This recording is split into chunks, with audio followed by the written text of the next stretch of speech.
Assalamualaikum warahmatullahi wabarakatuh. Di sini saya akan mempresentasikan tentang licensing, franchising, and other contractual strategies. Di sini saya tidak sendirian, saya ditemani oleh Patrick Weldan dan Ilham Alif, dan saya sendiri Muhammad Ardiansyah. Di konten ini, di capture ini ada yang pertama contractual entry strategies, lalu licensing as an entry strategy, yang ketiga ada advantage and disadvantage of licensing, yang keempat ada franchising as an entry strategy, yang kelima ada advantage and disadvantage of franchising, yang keenam other contractual entry strategies, yang ketujuh ada infringement of intellectual property, a global problem. Yang pertama, contractual entry strategies. Strategi entry kontraktual dalam bisnis internasional merupakan pertukaran lintas batas di mana hubungan antara suatu perusahaan dan mitra asing diatur dengan kontrak eksplisit. Strategi entry kontraktual terbagi menjadi dua. Yang pertama ada licensing, yang kedua ada waralaba. Yang licensing itu adalah pengaturan di mana pemilik kekayaan intelektual memberikan hak kepada perusahaan lain untuk menggunakan properti tersebut untuk jangka waktu yang ditentukan dengan imbalan royalti atau kompensasi lainnya. Yang kedua ada waralaba, itu adalah pengaturan di mana perusahaan mengizinkan pihak lain untuk menggunakan seluruh sistem bisnis dengan imbalan biaya, royalti atau bentuk kompensasi lainnya. Yang selanjutnya ada unique aspect of contractual relationship.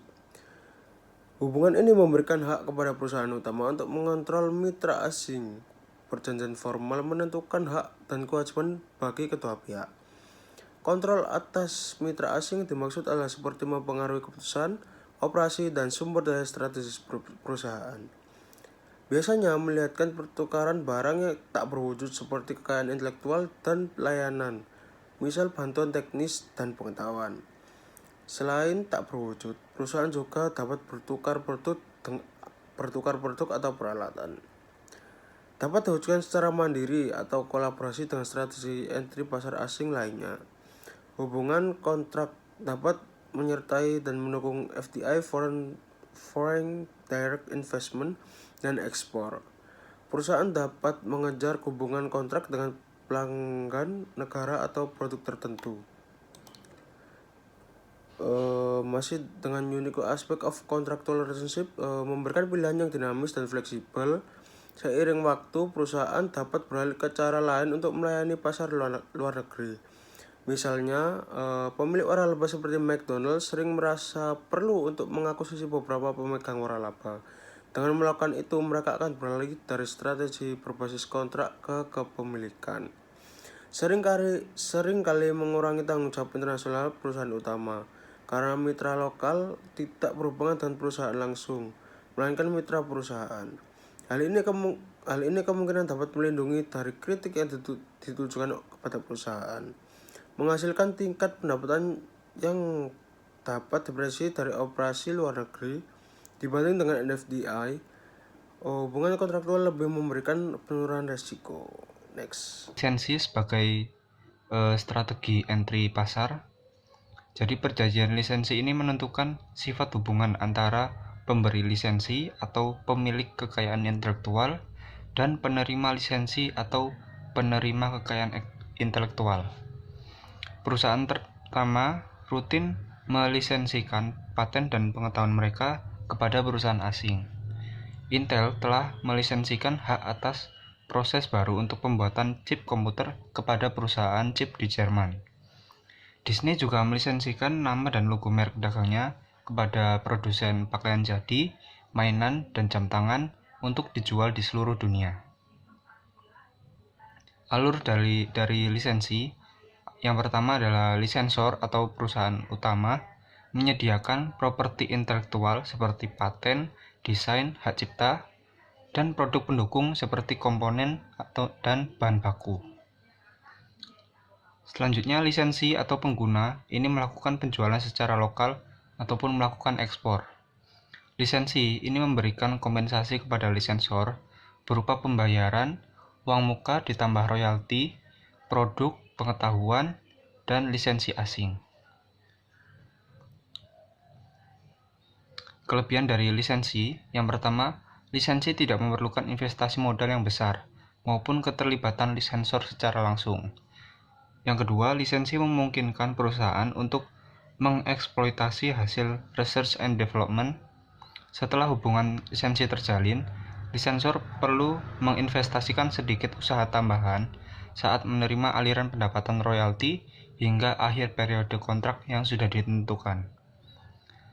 Yang ketiga, lisensor tidak perlu untuk menanggung biaya untuk membangun perusahaan fisik di pasar atau memelihara inventaris di sana.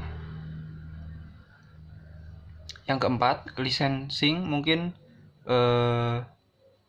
bisa menjadi fleksibel karena dalam beberapa negara memiliki peraturan yang ketat, birokrasi yang rumit, dan tarif yang tinggi. Lisensi adalah cara yang fleksibel. Lisensi dapat digunakan sebagai strategi berbiaya rendah untuk menguji kelayakan pasar luar negeri. Dan yang terakhir, sebuah perusahaan dapat menggunakan lisensi sebagai strategi untuk mendahului masuknya pesaing di pasar sasaran. Berikutnya ada disadvantage of licensing atau kerugian dari licensing. Yang pertama, kerugiannya dilihat dari royalti. Karena royalti yang diterima oleh pemberi lisensi itu berdasarkan penjualan dan kinerja penerima lisensi tersebut, maka itu memberi kerugian atau akibat bagi pemberi lisensi.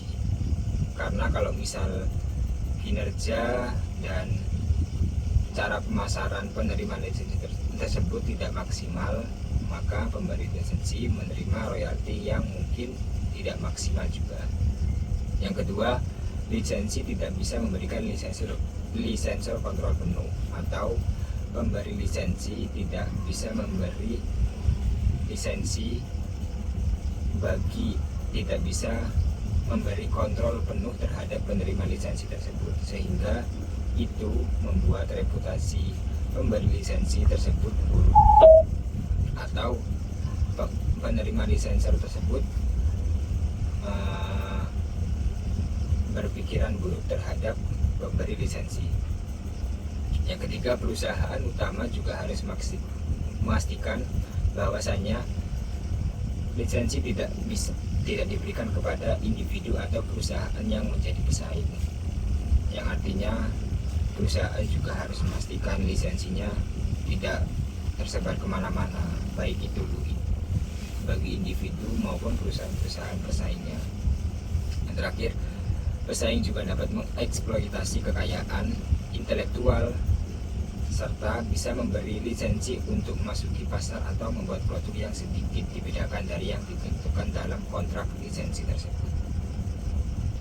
Berikutnya ada franchising as entry strategy, yang artinya atau strategi waralaba merupakan strategi untuk masuk ke global market.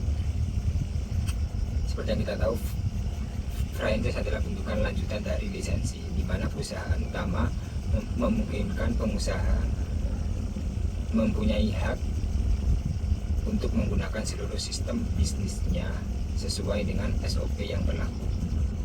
Yang kedua, sama halnya dengan pemberian lisensi, sebuah kontrak eksplisit juga menentukan syarat-syarat hubungan tersebut. Jadi nanti ada syarat-syarat dari hubungan franchisee dan franchisor.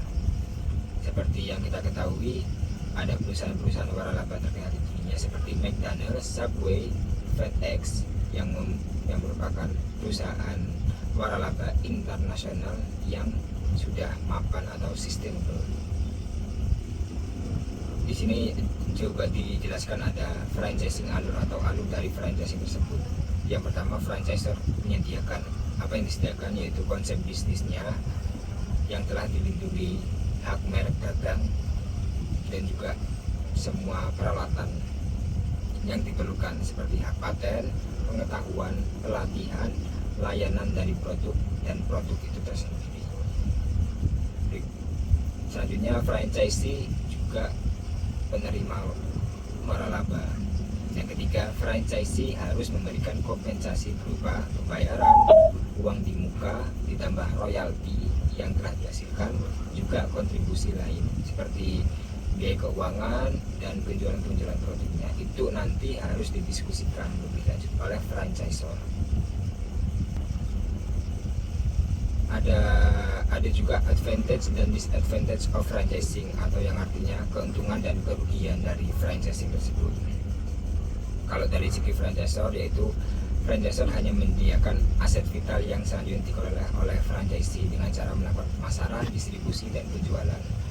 Dan franchisor memiliki skala ekonomi. Kalau franchisee, karena baru, mereka tidak memiliki kekayaan intelektual dan pengetahuan yang mapan. Maka dari itu merupakan sebuah keuntungan maupun kerugian dari franchising itu sendiri. Di sini ada dicantumkan bahwa ada cara-cara lain untuk masuk ke global market. Menurut turnkey contract, yaitu merupakan pengaturan di mana mitra utama merencanakan, membiayai, mengatur, mengelola, dan mengimplementasikan semua fase proyek di luar negeri, dan kemudian menyerahkannya ke negara asing yang telah dilatih secara personel dengan personel yang lokal. Yang kedua ada BOT. BOT adalah Bill Operate of Transfer. Di sini merupakan perusahaan harus mengkontrak untuk membangun fasilitas utama di luar negeri seperti bendungan, instalasi pengolahan air, mengoperasikan fasilitas untuk jangka waktu tertentu. Kemudian mereka harus mengalihkan kepemilikannya kepada tuan rumah. Yang ketiga ada cara manajemen kontrak. Kontraktor harus masuk pengetahuan manajerial untuk mengoperasikan hotel, resort, rumah sakit, bandara, atau fasilitas lainnya dengan imbalan sebuah kompensasi tertentu yang sudah disetujui sebelumnya. Yang ketiga ada internationalizing, yang merupakan strategi kontraktual lain di mana perusahaan utama harus menyewakan mesin atau peralatan mereka kepada klien atau pemerintah di luar negeri. Sekian dari kelompok kami. Apabila ada kurang lebihnya mohon dimaafkan. Tak ada gading yang tak retak, tak ada manusia yang sempurna. Sekian dari kelompok kami. Wassalamualaikum warahmatullahi wabarakatuh. Om Shanti Shanti Shanti.